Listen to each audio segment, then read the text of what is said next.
I'm Urban Madness, and I'm just out on the GL1500 taking a little bit of a ride.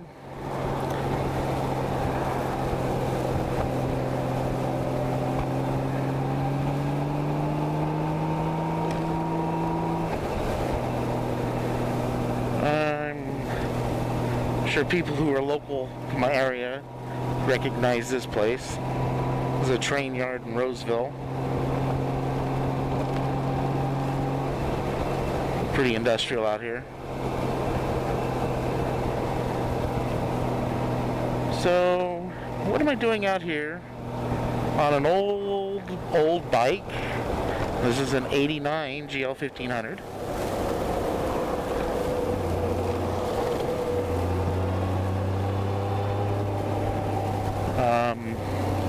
Well, this is my bike. Saw a lot of guys doing moto vlogs, and I've seen a few doing them on Goldwings, but by and large it's newer Goldwings.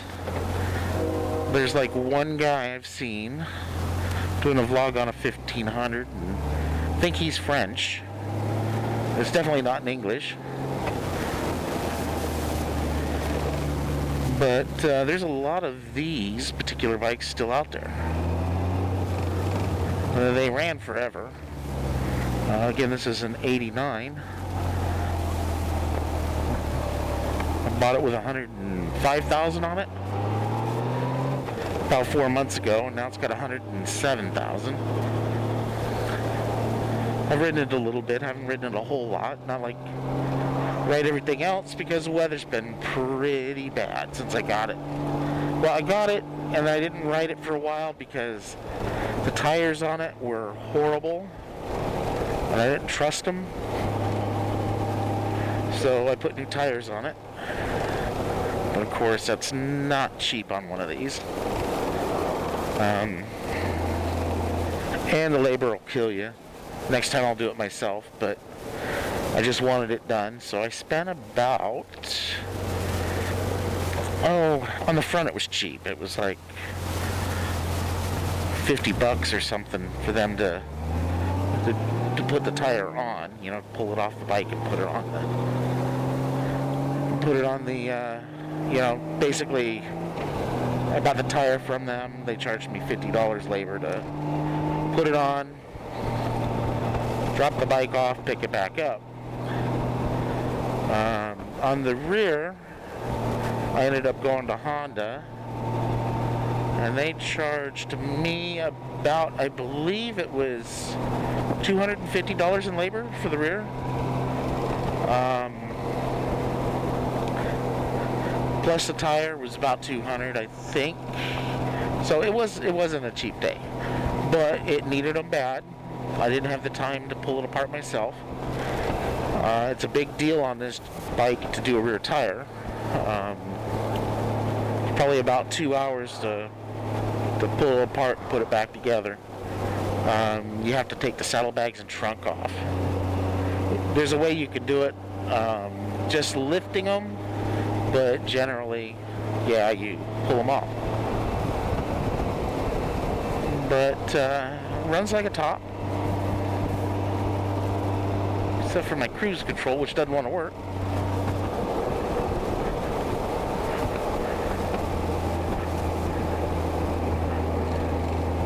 Which really sucks.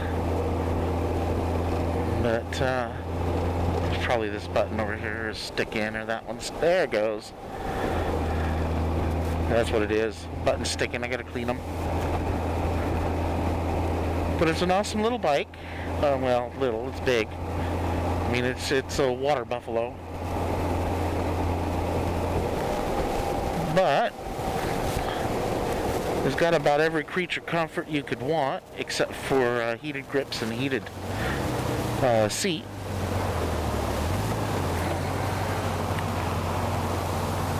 It's got AM/FM cassette, soon to have Bluetooth. I'm going to add a Bluetooth adapter to it.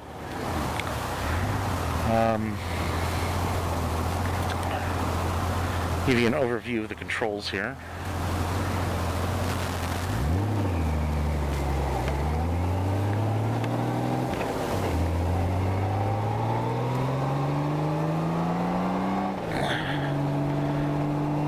have to remember this is a 27-year-old bike, and I have cruise control, AM/FM cassette. Of course, that is totally 80s. Intercom system for me and the rider. CB, again, totally 80s. Whoa.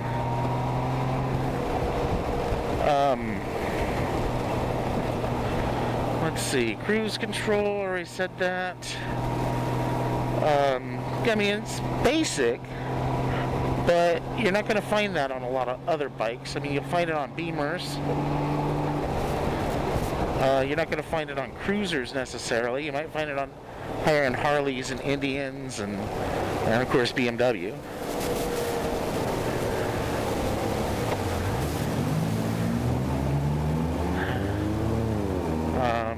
I wanted a dependable bike I wasn't working on all the time. For example, good example is this has got hydraulic valve adjustments, or valve tappets, or lifters, or whatever they want to call them on this.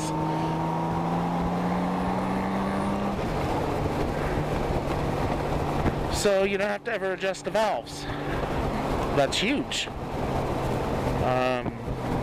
It's one thing I really like about it. Because I remember my 1100, I was adjusting valves during a tune-up. Wasn't a big deal. It's not hard, but it's just another thing. This bike basically, major maintenance, the only thing I got to do is change timing belts. It's not bad. It's a shaft-driven bike. Yeah, you get some horsepower loss, but it's maintenance-free. And it's also smooth.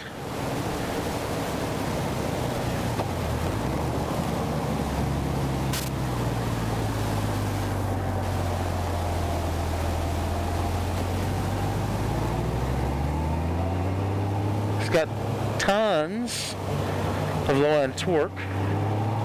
Like that would have bogged most bikes, not this thing. They don't care. Open the throttle, it goes.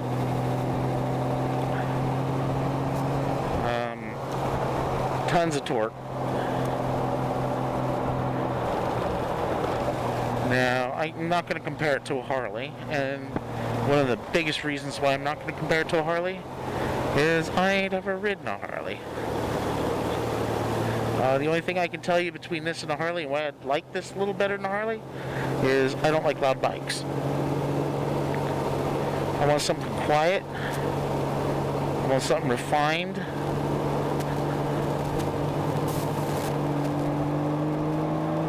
I hate that groove pavement.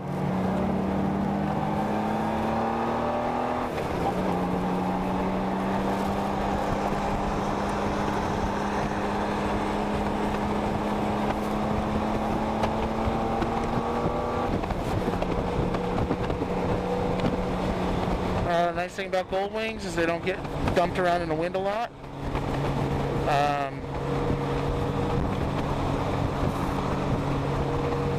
I'm getting a little bit of squirrely tail, but that's because of this damn groove pavement.